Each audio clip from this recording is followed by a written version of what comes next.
Welcome to our new series, Quotations to Inspire and Uplift. Part 1. Here are some of the most beautiful and beloved quotations from Sri Aurobindo and the Mother that have sustained and inspired me all my life. It is my prayer that they will enter your heart and soul, bringing peace, calm, joy, and a deep sense of gratitude.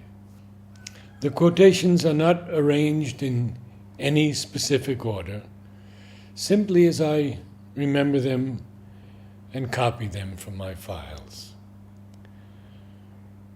For more information on specific topics, one can refer to our website, Mother and SriAurobindo.in, or our YouTube site, Richard Eggenberger, where our series, Questions and Answers for a World in Crisis, takes up individual topics in greater depth.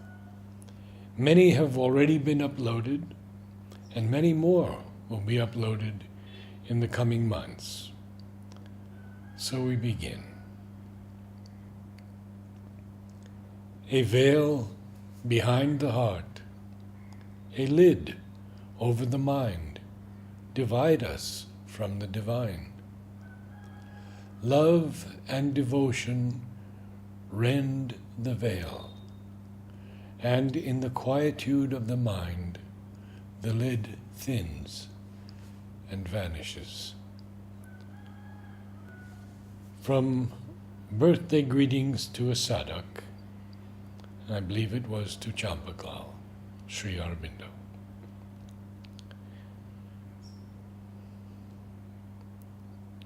Again by Sri Aurobindo. Put stress always on the aspiration within. Let that get depth and steadiness in the heart. The outer obstacles of mind and the vital will recede of themselves with the growth of the heart's love and aspiration. And from Sri Aurobindo's The Life Divine. The ascent to the divine life is the human journey, the work of works, the acceptable sacrifice. This alone is man's real business in the world, and the justification of his existence, without which he would be only an insect crawling among other ephemeral insects on a speck of surface mud and water, which has managed to form itself amid the appalling immensities of the physical universe.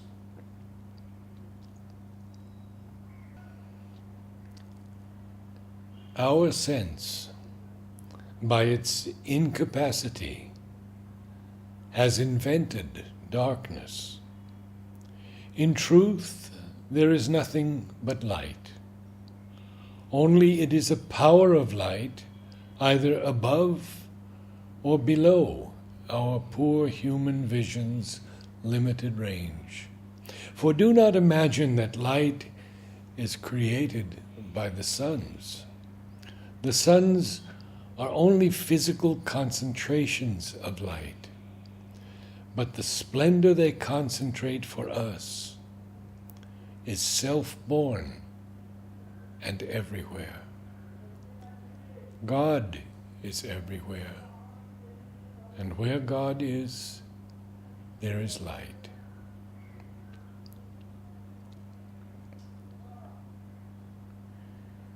A world is primarily a formation of consciousness, and only secondarily a physical formation of things. When one has the vision in the heart, everything, nature and thought and action, ideas and occupations and tastes and objects become beloved and are a source of ecstasy. The direct opening of the psychic center is easy only when the egocentricity is greatly diminished, and also if there is a strong bhakti for the mother, a spiritual humility and sense of submission and dependence is necessary. The call, once decisive, stands. The thing that has been born cannot eventually be stifled. Even if the force of circumstances prevents a regular pursuit or a full practical self-concentration from the first, still the mind has taken its bent and persists and returns with an ever-increasing effect upon its leading preoccupation. There is an ineluctable persistence of the inner being, and against it, circumstances are in the end powerless, and no weakness in the nature can for long be an obstacle. That's from the Synthesis of Yoga. And again, from the Synthesis of Yoga. All that is He. And He is the more than all that is. And we ourselves, though we know it not, are being of His being, force of His force, conscious with a consciousness derived from His. Even our mortal existence is made out of His substance.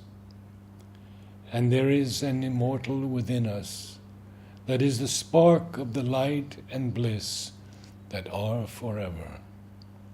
No matter whether by knowledge, works, love, or any other means, to become aware of this truth of our being, to realize it, to make it effective here or elsewhere, is the object of all yoga. And lastly, from Sri Aurobindo,